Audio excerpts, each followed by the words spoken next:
Hello students, today we are going to see our next point, that is input and output statements. Input refers to entering some data into the program and output refers to displaying some data on the screen. We are going to require to take the input from the keyboard and we have to give the output, that is the result, onto the screen. So for doing this we will require some input output statements. The C programming language provides a set of built-in functions to read the given input and provide the processed result as output.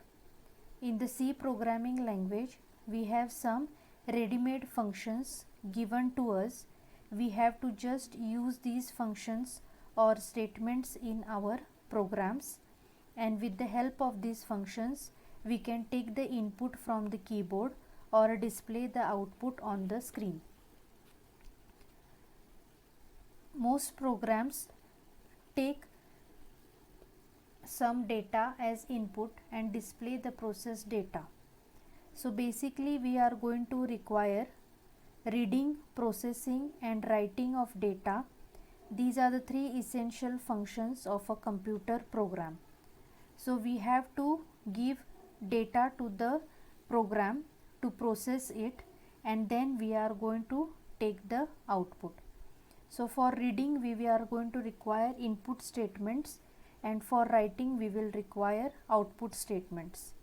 So the data which we are going to give to the program, that is the input which we are going to give to the program, is the unprocessed data. So that is why we say it is a data. The program will do some processing on this input, and what we will get is known as the information or result. Each program that uses a standard input output function must contain the statement #include stdio.h. This stdio.h is a header file and it is stored in the C library. This file contains all the programs and functions for input and output statements that are ready-made for us. That is, it contains a set of built-in functions. The file named stdio.h is an abbreviation for standard input output header files. Okay, so std stands for standard, I stands for input and O stands for output.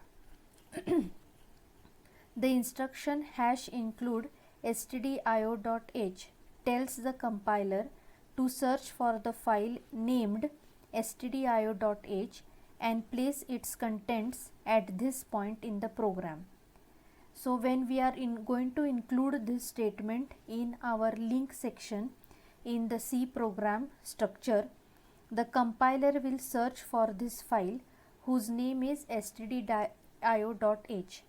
It will be in the include folder, and from there it will take the file and attach its contents to our program.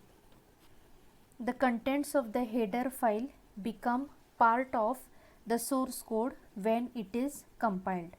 So all the programs which we are going to write will require input and output statements. So it becomes compulsory for us to include this file stdio.h to our program. So to each and every program we are going to write from now onwards, we have to give the statement #include stdio.h in the link section. Now we shall discuss each of the input and output statements in detail. First we are going to see the getch function. Whenever open and closing round brackets are attached to the statement, it becomes a function. So here you can see that getch round brackets is a function. It reads and returns a single character from the console but does not display it on the screen. So getCH function just takes the input from the keyboard. It does not display it onto the screen. Now what is the syntax? It is simple: getCH, open and close round brackets and semicolon. This function takes no arguments. No arguments means nothing is to be mentioned in the round brackets. Okay, we are now going to see an example. Void main, we are taken an example variable ch of type character. Ch is equal to getCH. The variable which we are going to, the value which we are going to type on the keyboard will be stored in the variable ch. And next printf, input character is %c. Whatever we have typed on the keyboard will get displayed over there in place of %c. Okay, so I hope you have understood the getCH function. Next we will see the getCHE function. This function is used to get a character from console and to display it on the screen. In the previous case, the input or the character which we type on the keyboard is not displayed on the screen. We have to specially give an instruction to display. But in this case, that is getCHE, that is take the character from the keyboard and echo it on the screen. E stands for echo, that is display it on the screen. The syntax is again very simple: getCHE, open and close round brackets and semicolon. This function also requires no arguments, that is nothing is to be given in the round brackets. Now we shall see an example. Ch is a variable of type character. Ch is equal to getCHE. We are going to take the input from the keyboard and store it in the variable ch, and then we are going to print it with the printf, input character is equal to %c. Whatever is stored in the variable ch will get displayed in place of %c. Now in this program, whatever you have typed through the keyboard will get displayed two times. One where you have used the function getCHE, and second in the printf statement. So with this we finish with getCH. Next we shall see the getChar function. GetChar stands for get a character or input a character. This is again a function since it has an open and closing round brackets. This function reads a single character from the standard input device.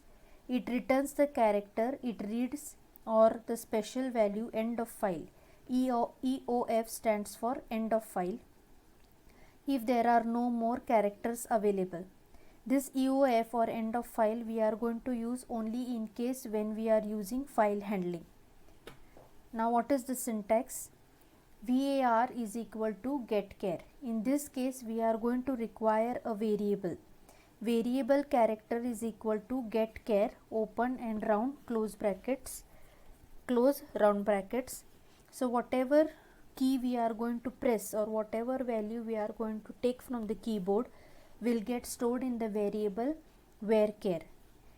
Varchar is a character type variable.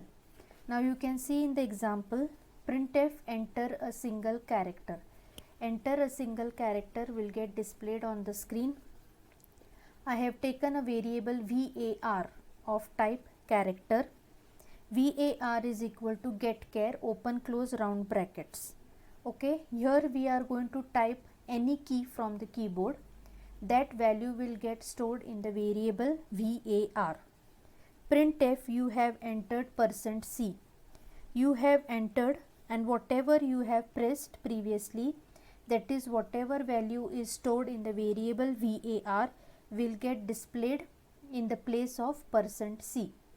Okay, so with this we finish with this function getChar.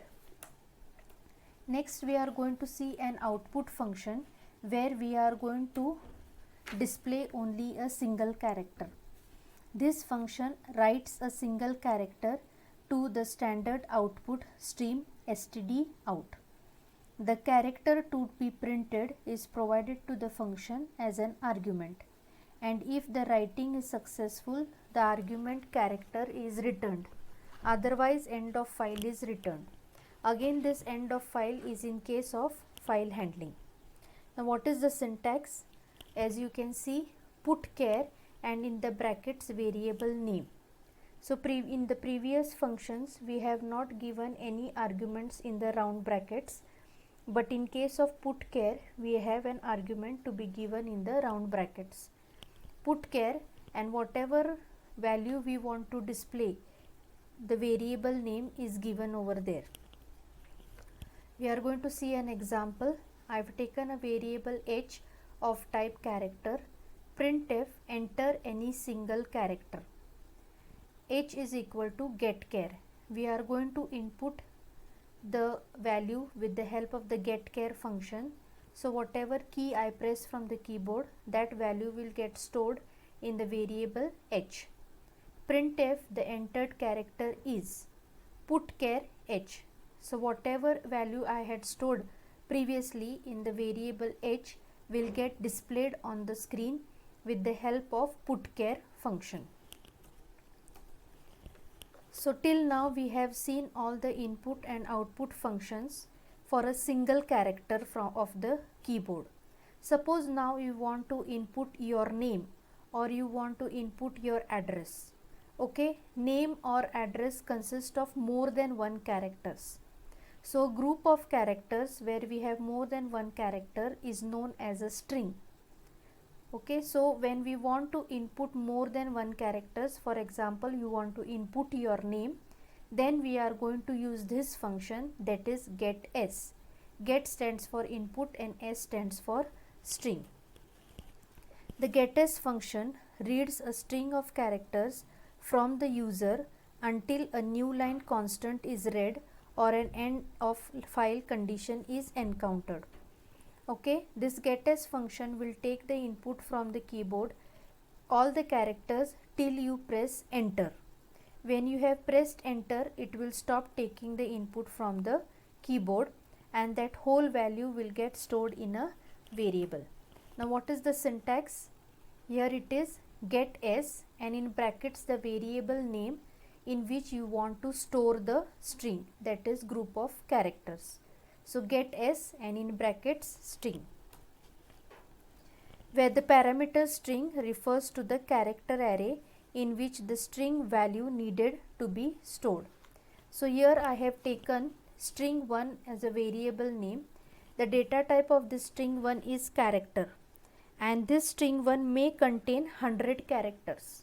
Okay, I have just taken an example of 100 characters. You can take less than 100 characters also. Printf, type something. Okay, so whatever you type on the with the getS function, whatever you type on the keyboard will get stored in the variable string 1. Printf, you typed %s. S stands for string. So whatever you had typed previously which was stored in the variable string 1 will get displayed in this statement. Okay, so with this we finish with the getS function and the last function, that is putS function. With getS we can use putS. GetS will take the input as a string and putS will display or output the string. The function displays a string of text and appends a new line character to it. Okay, what is the syntax? PutS and in brackets what variable you want to output, the name of that variable. Now see an example over here. Character string 1 I have given empty square brackets is equal to solution. I have given empty square brackets because I have already given the value of that string 1, that is SOLUTION, which consists of 8 characters. So the string 1 size will be 8 characters. So I have not displayed it in the square brackets. PutS string 1 will display the word solution. Okay, so putS is used to display a string. So with this we finish with all the functions we are going to use in C programming which are ready made for us, that is the built-in functions which will require for character input and output. Thank you.